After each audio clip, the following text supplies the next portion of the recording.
Suspense.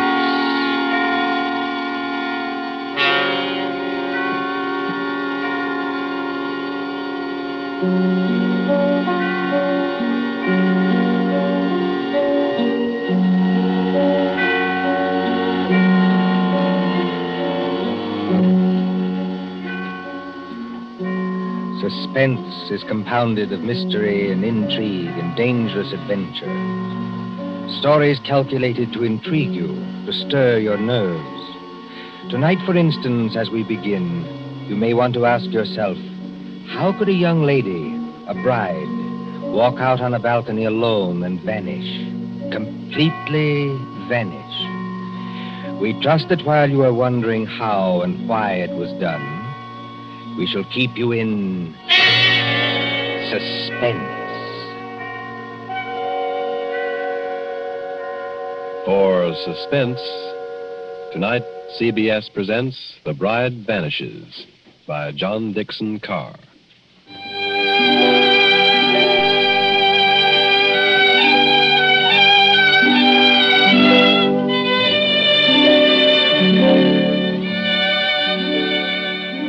Italy in springtime.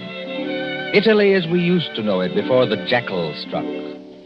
And the island of Capri, 20 miles out across the Bay of Naples. Blue water a-dazzle under the sun. Behind you the bone-white beaches, and Vesuvius dull purple in a heat haze.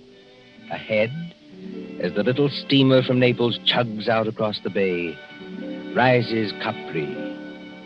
Olive trees and white roads and vineyards above the cliffs. Could young Americans find a better place to spend their honeymoon?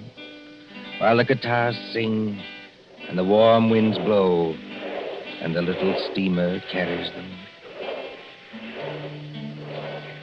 Well, Mrs. Courtney. Well, Mr. Courtney. I can't keep it up, Lucy.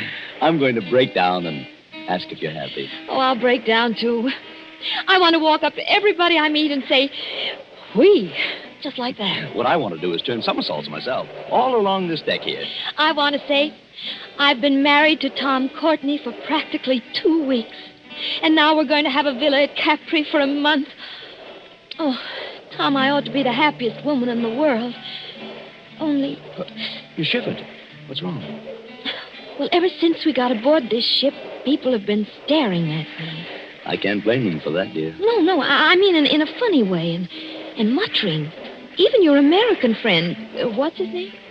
Granger? Mr. Granger. When you introduced him to me at Naples, I thought his eyes were going to pop out. Be careful. He's standing over by the rail now. Oh. He lives at Capri. I like to see him wearing that white 10-gallon hat in Italy. Before Granger made money in oil wells, he was a real old-fashioned cowpuncher. And he's proud of it. Good fellow, too. He's too polite to say anything, but he keeps looking around at me, just the same as the rest of them do. Well? Well, Tom, they look scared.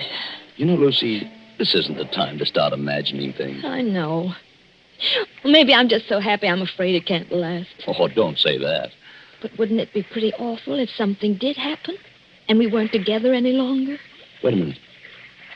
Hasn't this ship stopped? Yes. Well, it is Capri ahead of us, isn't it? It can't be anything else.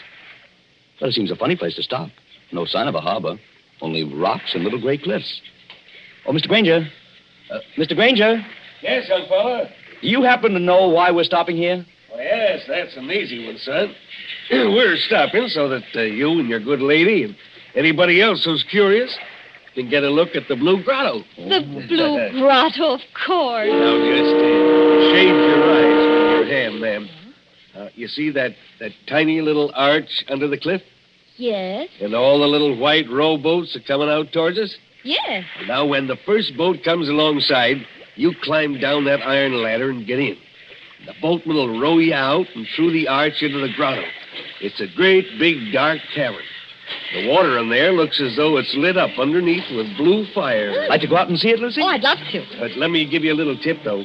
The current's pretty fast out there. You'll go shooting under that arch like 60. Are we likely to upset? Oh, no, but the arch isn't as high as your head. When you see it coming, lie back flat in the boat. That is, unless you want your block knocked off. Oh, thanks, Mr. Granger. We'll remember. Come along, Lucy.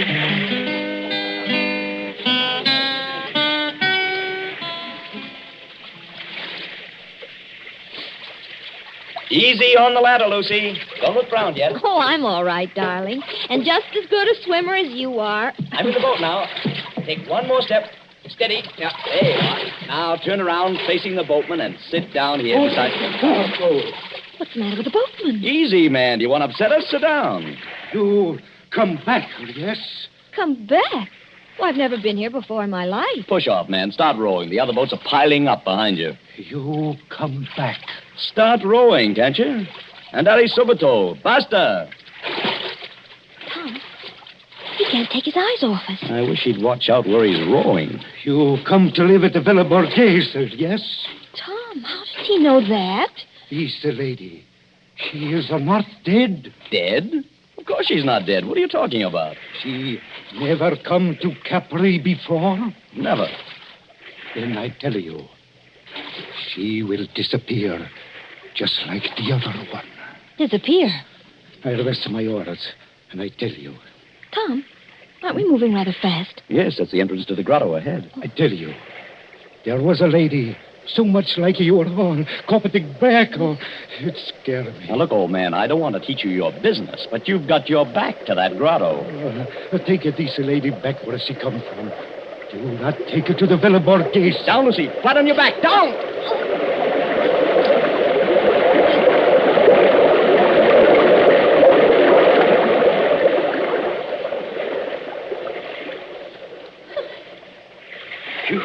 Signore, I am sorry. I almost make you get hurt. You know you nearly got your own head knocked off. Excuse me, no. I am used to it. Now, I will roll you round the blue grotto.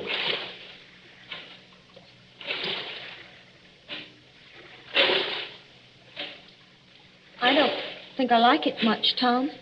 Neither do I. Dark. Except for that blue light under the water. Oh, it's transparent. You can see the fishes swimming. Just a minute, boatman. This lady who disappeared from the Villa Borghese.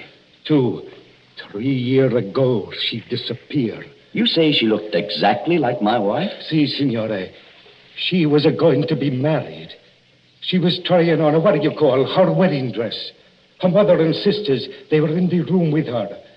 She walked out on a balcony over the sea. You know what I mean, on a balcony over the sea? And nobody ever hear of her again. You mean she jumped over into the sea? Oh, a young girl going to be married. Kill herself. No. And what did happen? Over the back, I do not know. But sometimes they say you can meet her ghost in here. She floats just under the water where you can see her and turn over and over. And the wedding veil is still round her face. Tom, let's get out of here. You want to go, yes? Lucy, if this fellow's stringing us along... He's not stringing us along. Then somebody ought to know what this means. If we've inherited a haunted balcony where people disappear like soap bubbles, I say it's too much. Let's get back to our ship and talk to Granger. Yes, boatman, take us back.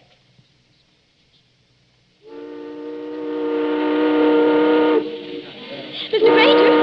Mr. Granger! I'm aboard, ma'am. Oh. You too, young woman. This ship will start in half a second. Yeah, give me a hand, Lucy. Thanks, dear.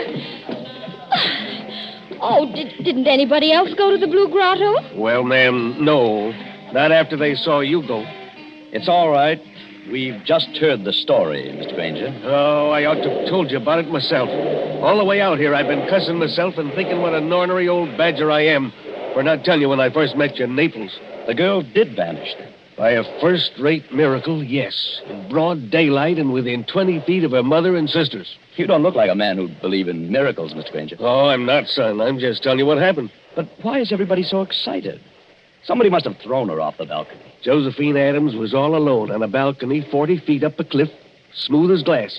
She didn't fall. She wasn't thrown because there was no sound of a splash. And she didn't come back from the balcony because her mother and sisters were in front of the only door. Yet, within 15 seconds, 15 seconds, mind you, she just vanished. You believe that? Sure, I believe it, son. Why, it's a fact. Did you know the girl's family? Oh, very well. We've got a real English-speaking colony here.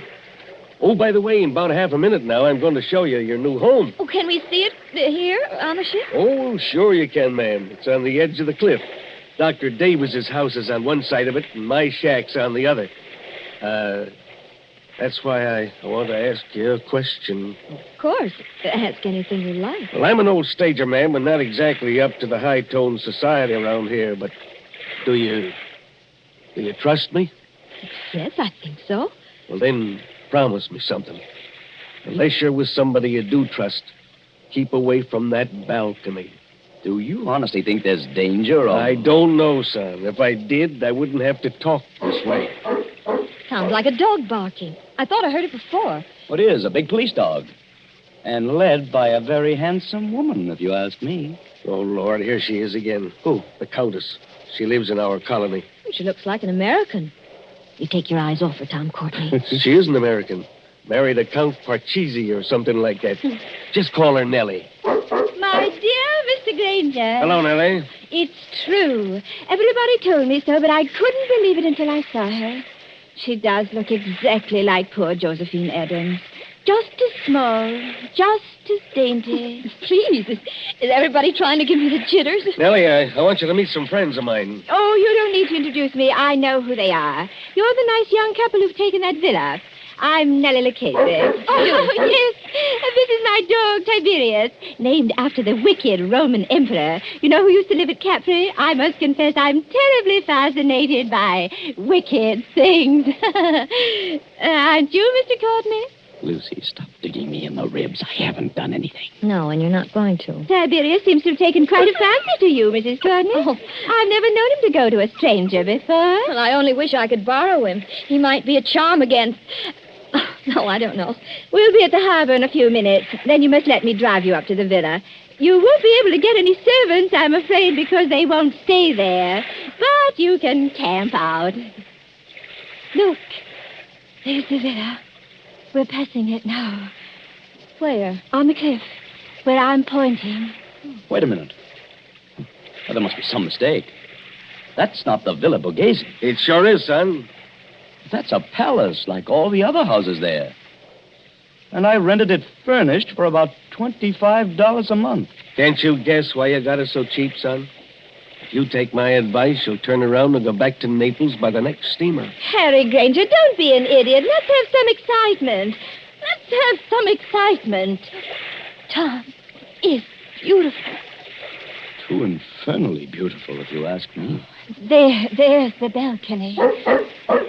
It's all right by daylight, son. Marble and tapestries and whatnot. But at night, when you got to put out the lights, you start thinking what happened there.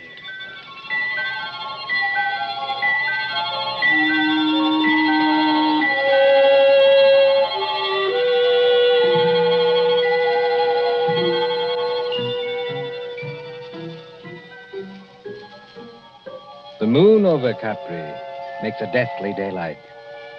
You could see to read on that balcony if anyone went out there. Frosted glass doors open out on it from a big room on the ground floor. Two determinedly calm persons and a dog sit looking at each other. Lucy, stop it. Stop what? Stop looking over at that balcony. I'm sorry, darling. Why are we sitting here anyway? There's an outer room that's much more comfortable. It's like having a toothache. A very little toothache. I may be dense, Angel, but I don't follow you. You put your tongue against the tooth to see if it'll hurt.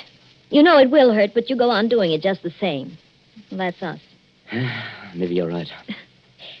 Oh, Tom, did you ever think we'd have a lovely house like this? Yeah, the house is all right, yes. Then they have to go and spoil everything. Our honeymoon. With this blasted Tommy rod about... Tom, you're as jittery now as I was this afternoon. Oh, even Tiberius is jittery. Yes, I guess I am. Easy, boy. Easy. Well, there's whiskey on the table. They call it Vicky here. Mix yourself a drink. In a minute. Not just now. Lucy, there's nothing wrong with that balcony. Suppose you walked out there this minute. I've had a horrible longing to try it. Just because I know I shouldn't. But nothing could attack you. All you'd have to do would be to yell. That'd bring Mr. Granger out on his balcony like a shot. And the neighbor on the other side of us would... Well, who is on the other side, by the way? A loony doctor. A what? A specialist in brain diseases. Dr. Davis. He's English. Listen. It's somebody in the outer room. Easy, Tiberius. Easy. Tom, I'm afraid. It's all right, darling. You hold Tiberius's collar while I open the door. We don't want him to fly at anybody. We're going into the other room and stay there. Ready? Yes.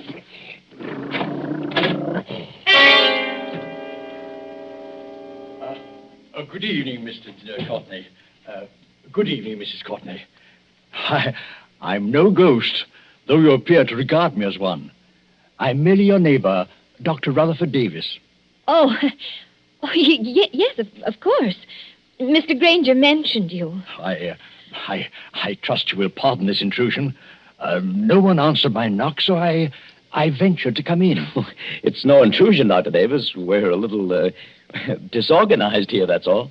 Naturally. Mr. Courtney, I wish I could say welcome to Capri, but I have a very different message. Well? If you value Mrs. Courtney's life, you'll go back to Naples immediately, sir. Not you, too. I do not say that as a ghost hunter, sir. I say it as a medical man. May I sit down? Oh, of course. Please do. Oh, thank you. We seem to be forgetting our manners. Dr. Davis, will you have a drink? Oh, thank you. Perhaps a small whiskey? I'll get it, darling. You sit down and talk to Dr. Davis. You're not going back into that room alone. I'm only going to get the drinks, Tom. I promise to be good. And Tiberius can come with me. Can't you, Tiberius? Oh, I see you've borrowed Tiberius from the Countess Lucchese. Yes, she was kind enough to offer him. Excuse me, I'll be back in a minute. Come on, Tiberius.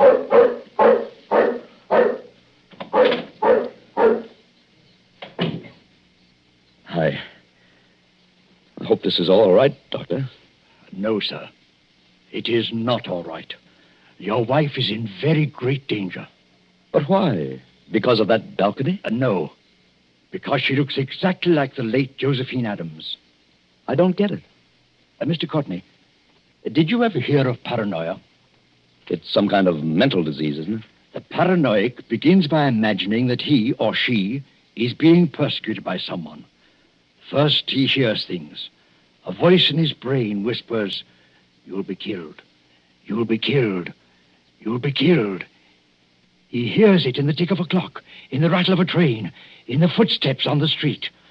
There are holes in the walls through which his enemy is always watching. Invisible speaking tubes bring him messages. There are pains in his joints and nightmares of attempts to poison him.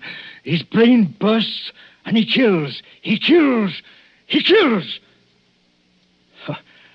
Well, excuse me for speaking so strongly. But how does this affect us? Mr. Courtney, will you examine this sheet of paper? What is it? The fragment of a typewritten diary. I found it on the cliffs months ago. Don't ask me who wrote it. But I know there's a criminal lunatic on this island. He imagined that poor, inoffensive Josephine Adams was his enemy. So he killed her. Killed her? How? I don't know. And what happened to the girl's body? I'm not a detective, sir. The body was carried out to sea, perhaps, or washed along the cliffs and into the Blue Grotto to be lost. But don't you understand the danger to your wife? You're not suggesting that with somebody's cracked brain, your wife is Josephine Adams, created all over again. Kill Lucy? It couldn't be done. It was done, my friend. Listen. That sounded like a dog howling. Mrs. Courtney is rather a long time in getting that whiskey. She wouldn't go near the balcony. She promised not to go out on the balcony. People do very perverse things, my friend, when they know they shouldn't. Lucy! Lucy! That seems to be Tiberius out on the balcony. I can't see anything else from here. She's gone. She's gone. She's gone.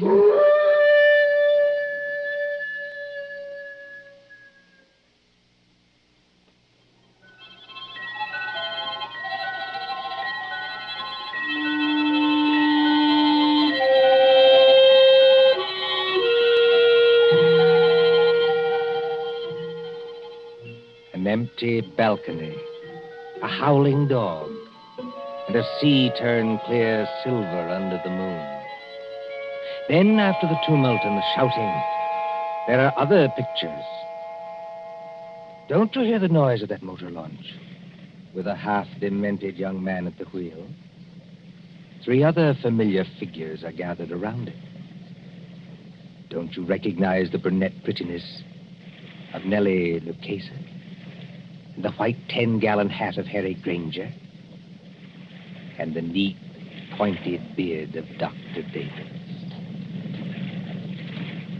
But what on earth is he going to do out here in this motorboat? I'd like to know that one myself. Listen, please. All of you. Now, take it easy, son. We're with you. What time is it? Time? Yes. What time is it? It's 2:30 in the morning, going on for 3. 12 hours. Then the tide ought to be just where it was this afternoon. What's the tide got to do with it? A whole lot.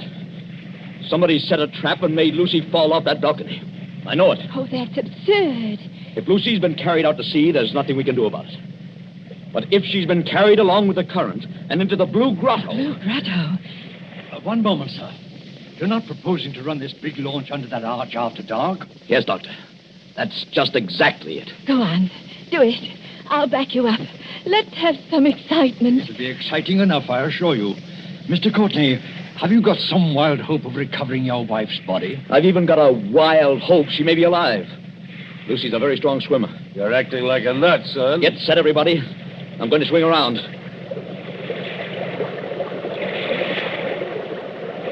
We're in the current now. Better hold tight. I've got to duck my own head when we go through. Everybody else squat down. I still protest against this. Don't you understand, Mr. Courtney? Get ready. Here we go.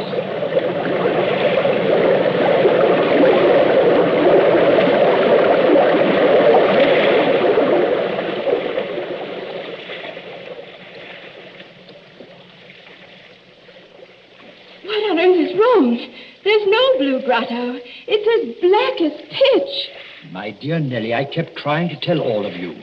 The Blue Grotto effect is caused by the sun's rays. There never is one except when the sun is out. Just how does our friend propose to find anything in here? Listen. Something's got hold of the side of the boat. I felt it move. Not the dead girl, I trust. There's a hand here. A wet hand. Lucy. She's not alive. Mr. Granger, help me lift her up over the side. Easy now. Don't tip the boat. Oh, Lucy. Lucy, are you all right? Tom. Are you all right, Lucy? Can you hear me? All right. I'm just exhausted. I got in here. Couldn't swim out against the current. Oh, don't try to talk. I've got to talk. I'm going to faint. Tom, who's with you? Only our friends. Who's with you? Is the murderer with you? I was just wondering the same thing. To be shut up in the dark at 3 o'clock in the morning with a criminal lunatic. Who spoke then? Now, Lucy, don't hold me so tight. Let go, dear. I'll get the boat started and have you out of here in a second. Who spoke then? Only Dr. Davis. Tom, I've got to tell you. I know how that girl, Josephine Adams, died. Almost killed me. Has anybody here got some brandy? Or a flashlight? I have a flashlight, my friend. Will you allow me, as a medical man, to examine Mrs. Courtney? You better keep back for just a second, Doctor. She's hysterical. Give me the flashlight, please. I walked into the other room. Nobody with me. All alone except Tiberius. Yes, Lucy? Somebody called my name.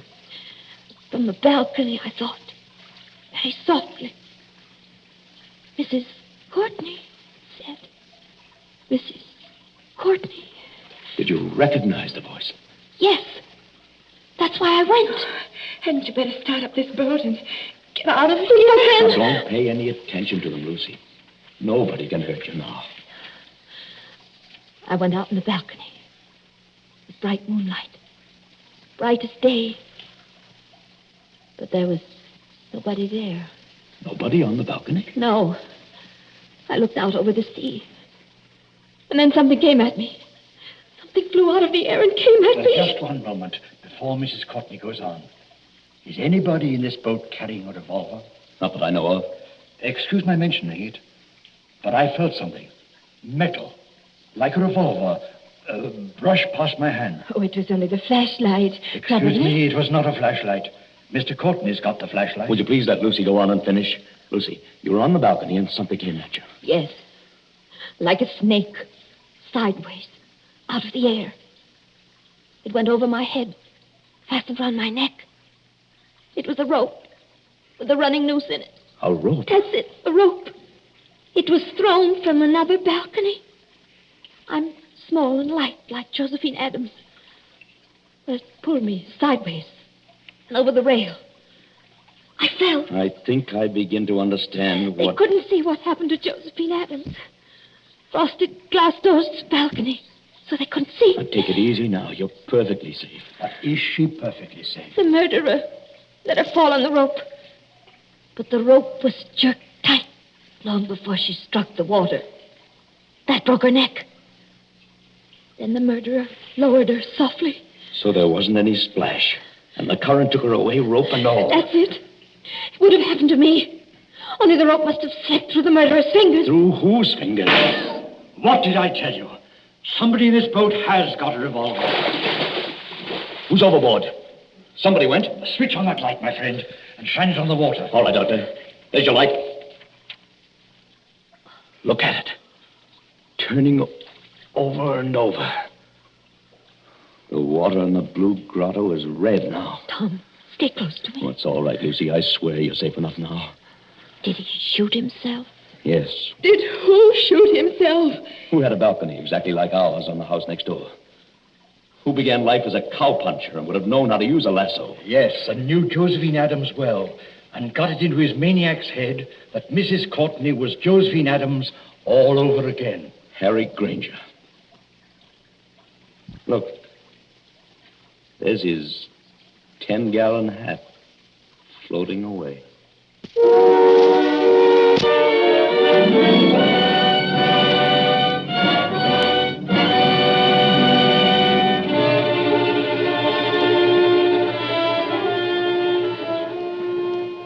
And so ends The Bride Vanishes, a story of mysterious doings in the Isle of Capri.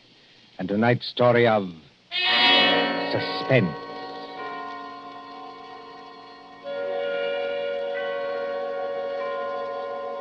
Columbia presents these tales of mystery and intrigue and dangerous adventure for your relaxation and enjoyment. Next Tuesday, there'll be another in this series. Same hour, 9:30 Eastern Wartime. William Spear, the producer, John Dietz, the director, Alexander Semler, the composer, conductor, and John Dixon Carr, the author, are collaborators on Suspense.